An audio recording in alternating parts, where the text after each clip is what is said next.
Good morning, I'm Roberta Eden Cheadle, and today I'm sharing my review of To the Last Man, a novel about the First World War by Jeff Shaara. I listened to the 30-hour audiobook of To the Last Man. It was well narrated, and the narrator, Paul Michael, had a pleasant voice, which is important for such a long listen. I bought this book because I wanted to learn more about the USA's involvement in World War I, and it certainly surpassed my expectations in that regard. The first half of the book is devoted to the role of aviators in this terrible war and focuses on the establishment of the American escadrille, called the Lafayette Escadrille, comprising of volunteer American pilots who flew for France prior to America's late entrance into this war. Raoul Lufbery is the central character for the telling of this perspective. Lufbery is not a war hero I'd heard of before reading this book, but he was my favorite character. Through Lufbery's eyes, the reader meets other American aviation heroes from this flying corps, including Kiffin Rockwell, Victor Chapman, Norman Prince, William Thor, and many others. I found the descriptions of the in-air fights, different aeroplanes and guns, and attitudes and attire of the pilots quite fascinating.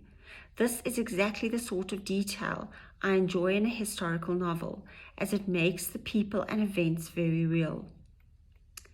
This section of the book also presents the German aviation perspective through the eyes of the famous Red Baron. I had, of course, heard of Manfred von Richthofen, but I didn't know all the details presented in this book.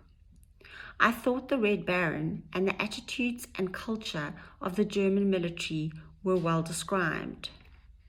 The second half of this book was devoted to the story of America's entry into the war and the appointment of General John Pershing to head up the USA Army. The first part of this section included a lot of detail about the politics of America's entrance into the war, both internally and among the British and the French. I found it very intriguing. The last part of the book details the experiences of an American farm boy turned doughboy and his experiences in the trenches and on the ground in France. The details about the tanks, weapons, and battles were extraordinarily well researched, and the fights and battles vivid and horrifying. These are two short extracts which illustrate the detailed descriptions of life for soldiers in this war. Soaked and thoroughly embarrassed, they were given soft blobs of foul-smelling soap that carried away the last remnants of the creatures who had taken up residence on the skin and hair of each man, and then more hoses. Next quote, "The darkness was complete, a slow march into a black, wet hell. He was the last man in the short column, one part of a line of 20 men, guided by the low sounds in front of him, soft thumps, boots on the sagging duckboards." The reason I'm allocating 4 stars to this book is because the short, clipped style of writing was a bit irritating for me in some parts. There was also a relentless usage of the word said. I found it quite distracting and started listening for it.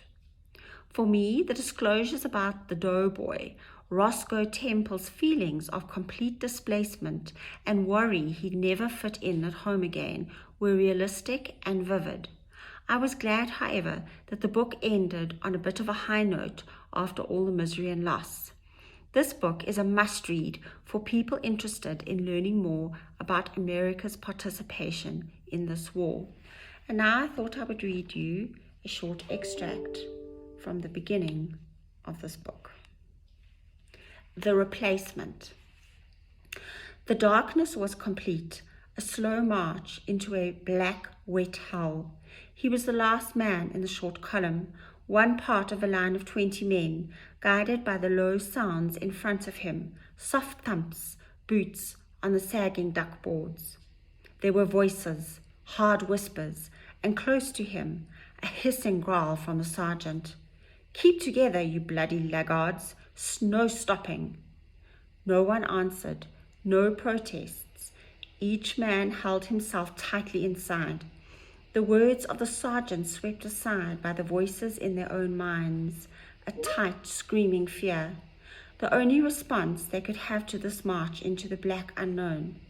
They had come as so many had come, crossing the channel on small steamers, filing through the chaos of the seaports, and after a few days they had boarded the trains. There was singing, bands playing along the way, the raucous enthusiasm of young recruits.